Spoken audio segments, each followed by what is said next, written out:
चलिए सीधा असल बात पर आते हैं। आज की इस तफसीली जायजे में हम एक ऐसे दर्दनाक वाक़े पर रोशनी डालने वाले हैं जिसने पूरे मुल्क में एक नई बहस छेड़ दी है। एक ऐसी मौत जिसके बारे में दो बिल्कुल मुख्तलिफ कहानियां सामने आई हैं। ये मामला सिर्फ एक इंसानी जान का नहीं बल्कि इदारों पर एतमाद और मौजूदा हालात का भी है। इस तज्जिये में सिर्फ पब्लिक रिकॉर्ड और ठोस हक़ाइक़ की बुनियाद पर दोनों दावों को समझा जाएगा ताकि पता चल सके कि आखिर माजरा क्या है। तो चलिए शुरू करते हैं। सबसे पहले उन हक़ाइक़ की बात करते हैं जिन पर कोई इख्तिलाफ नहीं है। 27 अप्रैल 2026 की तारीख और जगह बरेली के पालपुर कमालपुर इलाके के रेलवे ट्रैक्स। ये कैंट पुलिस स्टेशन की हुदूद है। यहाँ बिहार के ज़िला किशनगंज के रिहायशी मौलाना तौसीफ रज़ा मजहरी की लाश मिलती है। ये वो अकेला ठोस सच है जहाँ पर दोनों कहानियाँ आकर जुड़ती हैं। अब ज़रा इस वाक़े से पहले की कड़ियों को जोड़ते हैं। मौलाना तौसीफ रज़ा जो कि एक इमाम और मदरसा टीचर थे, वो बरेली में ताजुश शरिया के सालाना उर्स में शिरकत के बाद अपने घर वापस जा रहे थे। फिर आती है 26 अप्रैल की रात। इस रात उनकी अहलिया के साथ एक अहम वीडियो कॉल होने का दावा सामने आता है और ठीक अगले ही दिन यानी 27 अप्रैल को पुलिस को उनकी लाश बरामद होती है। इस छोटी सी टाइमलाइन के बीच आखिर क्या गुजरी, यही दरअसल असल मौमा है। तो सबसे पहले तस्वीर के पहले रुख यानी बरेली पुलिस की ऑफिशियल इन्वेस्टिगेशन की तरफ बढ़ते हैं और देखते हैं कि हुकूमती तहकीक इस बारे में क्या कहती है। पुलिस की इब्तदाई तहकीकात इस वाक़े को बिल्कुल एक हादसा करार देती है। अथॉरिटीज़ के मुताबिक उस रोज़ ट्रेन के अंदर बहुत शदीद गर्मी थी। ऐसे में गालिबन थोड़ी हवा के लिए मौलाना एक खुली खिड़की के करीब बैठे थे। सफ़र के दौरान उन्हें नींद आ गई। अचानक तवाज़ुन बिगड़ा और वो चलती ट्रेन से बाहर गिर गए। यानी ऑफिशियल रिकॉर्ड के मुताबिक ये मौत किसी किस्म का हमला नहीं बल्कि एक इंतहाई दर्दनाक और इत्तेफाकिया हादसा थी। लेकिन अथॉरिटीज सिर्फ अंदाजे नहीं लगा रही, उनके पास इस दवाई को साबित करने के लिए रिकॉर्ड पर शवाहिद मौजूद हैं। गिरने की वजह से सर, टांगों, कमर और चेहरे पर जानलेवा चोटें आईं।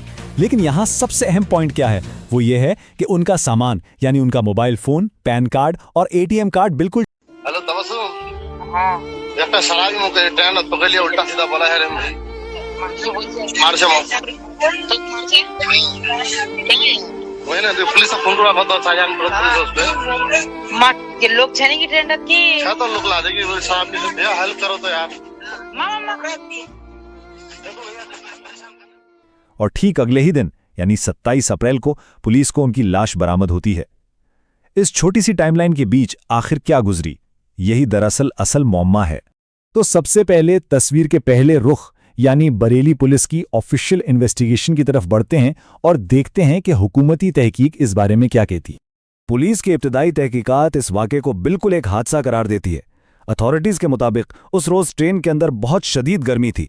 ऐसे में गालिबन थोड़ी हवा के लिए मौलाना एक खुली खिड़की के करीब बैठे थे। सफ़र के दौरान उन्हें नींद आ गई। अचानक तवाज़ुन बिगड़ा और वो चलती ट्रेन से बाहर गिर गए। यानी ऑफिशियल रिकॉर्ड के मुताबिक ये मौत किसी किस्म का हमला नहीं बल्कि एक इंतहाई दर्दनाक और इत्तेफाकिया हादसा थी। लेकिन अथॉरिटीज सिर्फ अंदाजे नहीं लगा रही, उनके पास इस दवाई को साबित करने के लिए रिकॉर्ड पर शवाहिद मौजूद हैं। गिरने की वजह से सर, टांगों, कमर और चेहरे पर जानलेवा चोटें आईं। लेकिन यहाँ सबसे अहम पॉइंट क्या है, वो ये है कि उनका सामान यानी उनका मोबाइल फोन, पैन कार्ड और ATM कार्ड बिल्कुल ठीक हालत में वहां से मिले। बल्कि मोबाइल फोन तो चल रहा था जिसके जरिए पुलिस ने उनके खानदान से राब्ता भी किया। मजीद ये कि पोस्टमार्टम और बाकी सब कार्रवाइयां उनके खानदान वालों की मौजूदगी में ही मुकम्मल हुई हैं। इस बात को मजीद वाज़े करने के लिए पुलिस के ऑफिशियल बयान पर गौर करना जरूरी है। उनका वाज़े कहना है, वाक़े की जगह या किसी और जरिए से किसी झगड़े, मारपीट या धक्का देने के कोई शवाहिद नहीं मिले हैं। इस जायजे का मकसद बिल्कुल गैर जानिबदार रहना है और पब्लिक रिकॉर्ड पर मौजूद ये बयान स्ट्रिक्टली इस मौत को एक किस्मती हादसे का नाम देता है। एक और अहम बात जो पुलिस ने हाईलाइट की है वो है इंटरनेट पर चलने वाली कहानियां। अथॉरिटीज़ ने ऐसी तमाम सोशल मीडिया पोस्ट्स को गुमराहकुन कहकर सख्ती से रद्द किया है जिनमें किसी किस्म के हमले का जिक्र है। उनका पैगाम वाज़ेह है कि गलत मालूमात फैलाने पर सख्त कानूनी कार्रवाई होगी। तो ये था इदारों का ऑफिशियल मौक़िफ़। लेकिन कहानी यहाँ खत्म नहीं होती। चलिए अब दूसरे पहलू की तरफ बढ़ते हैं और जानते हैं कि खानदान के दावे और इल्जामात क्या हैं जो कि ऑफिशियल स्टेटमेंट से बिल्कुल मुख्तलिफ हैं। इस दूसरे बयानिए की पूरी बुनियाद एक अहम फोन कॉल पर खड़ी है। मौलाना की अहलिया तबस्सुम खातून का दावा है कि 26 अप्रैल की रात को उन्हें अपने शौहर की तरफ से एक वीडियो कॉल आई और ये कोई आम कॉल नहीं थी। इसने उन्हें पूरी तरह हिला कर रख दिया। उनका कहना है कि उनके शौहर उस वक्त इंतहाई खौफजदा थे। तबस्सुम खातून ने उस कॉल में जो कुछ देखा और सुना, उनके दावे के मुताबिक वो दिल दहला देने वाला था। उनका कहना है कि ट्रेन के कुछ मुसाफिर उनके शौहर को चोर कहकर उन पर इल्जामात लगा रहे थे। बात यहाँ तक पहुँची कि उन्हें थप्पड़ मारे गए और कॉलर से पकड़कर घसीटा गया। मौलाना ने अपनी किताबें और बैग दिखाकर ये साबित करने की पूरी कोशिश की कि वो एक मदरसा टीचर हैं। अहलिया ने बयान दिया कि वो फ़ोन पर चीखती रहीं, मदद मांगती रहीं, लेकिन मौजूद मुसाफिरों में से किसी ने भी बीच बचाव नहीं किया। खानदान इस वाक़े को सिर्फ एक आम झगड़ा मानने को तैयार नहीं। तबस्सुम खातून का ये पुख्ता यकीन है कि उनके शौहर को उनके मजहबी हुलिये यानी उनकी दाढ़ी और टोपी की वजह से खुसूसी तौर पर निशाना बनाया गया। वो इस सब के पीछे एक सोची समझी साजिश देखती हैं। और यहाँ पर आकर ये पूरा मामला एक इंतहाई उलझी हुई दौर बन जाता है। जरा दोनों बातों का मवाजना कीजिए। एक तरफ अथॉरिटीज की पुख्ता इन्वेस्टिगेशन है कि कीमती सामान बिल्कुल ठीक हालत में मिला और मारपीट का तो दूर दूर तक कोई सबूत नहीं। दूसरी तरफ खानदान का वाज़ेह दावा है कि उन पर चोरी का इल्जाम लगाया गया और उन्हें फिजिकल तौर पर घसीटा और निशाना बनाया गया। एक ही वाक्य के ये दो बिल्कुल ही मुतजाद रुख हैं। अब इन शदीद मुतजाद दावों की वजह से अवामी सतह पर और सोशल मीडिया पर क्या असर हो रहा है, आइए इस आखिरी हिस्से में उस डिबेट पर एक नज़र डालते हैं। जब कहानियां इस कदर अलग हों तो आवाम में हंगामा होना तय है। अथॉरिटीज ने भले ही अपनी तहकीक के मुताबिक इस केस को एक हादसा करार देकर क्लियर कर दिया हो, लेकिन मौलाना का खानदान जरा भी पीछे हटने को तैयार नहीं।